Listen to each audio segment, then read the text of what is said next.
Salut, moi c'est Alain Hubert alias Yuki, gagnant de la Gamescom en duo avec THZ. Donc, je m'appelle THZ, j'ai 22 ans, je viens de Belgique. Mon vrai prénom c'est Nico. Donc salut, donc moi c'est Damien, donc pseudo Damien, prénom Damien, j'ai 29 ans. Ça fait à peu près, on va dire, 6 mois que maintenant que je joue pas mal à PUBG. Donc je m'appelle Kevin, j'ai 24 ans, alias aka Cesco. On va dire que j'ai directement apprécié le jeu pour l'aspect, on va dire, compétitif.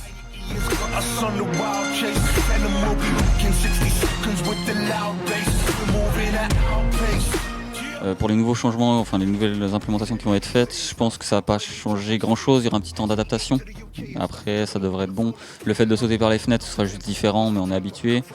Le fait de passer par-dessus les murs par contre ça va donner une nouvelle dynamique au jeu. Donc moi je suis pour et j'attends impatiemment ça.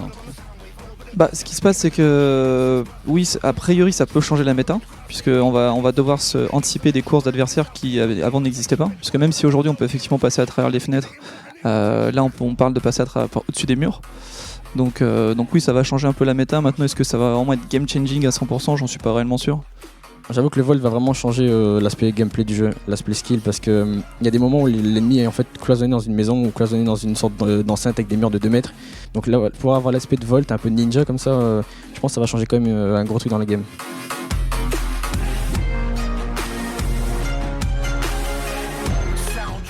L'arme la plus cassée. C'est un peu compliqué comme question du coup parce que c'est un peu objectif, chacun a vraiment son avis. C'est-à-dire qu'il y a des gens qui vont préférer un Scar ou une M4 par exemple. Moi je préfère sur une M4, pour moi c'est une M4. Je sais qu'il y a apparemment un bug avec la crosse actuellement. Au final je joue avec quand même aussi parce que je me suis habitué au recoil avec, donc je continue à jouer avec. Mais pour moi c'est une M4. Non, en fait moi je joue vraiment essentiellement au Car 98K, c'est mon arme préférée. Genre je le joue vraiment offensivement. Tu peux le jouer je pense passivement, un peu défensif ou offensif. Moi j'adore le jeu offensif et du coup en combo une arme en automatique, de préférence la M416 quoi. Voilà, parce que si vraiment les airdrops sont pris en compte, AWP et Groza, parce que la Groza au corps à corps c'est trop fort.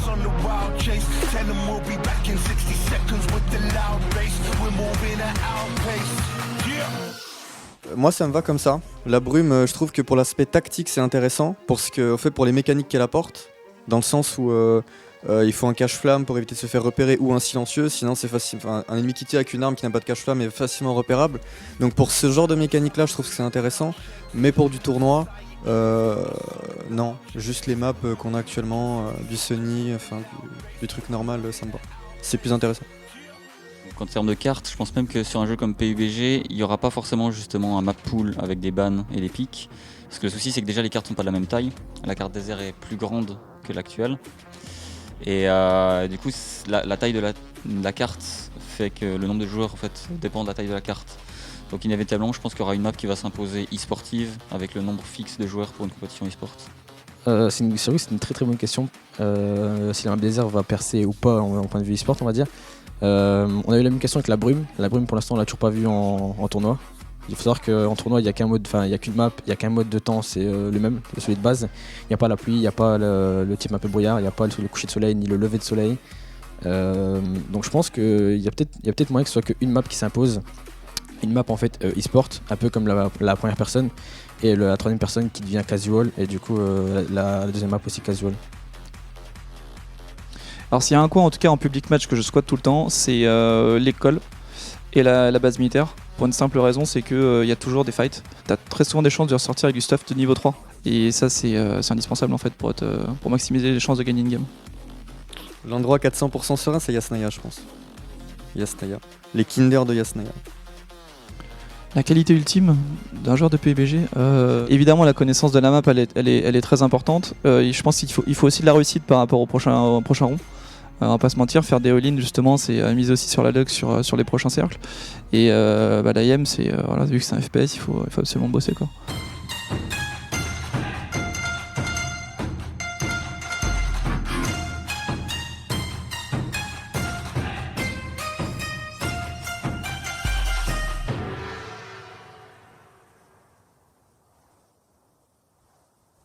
Okay. 400% sur rien.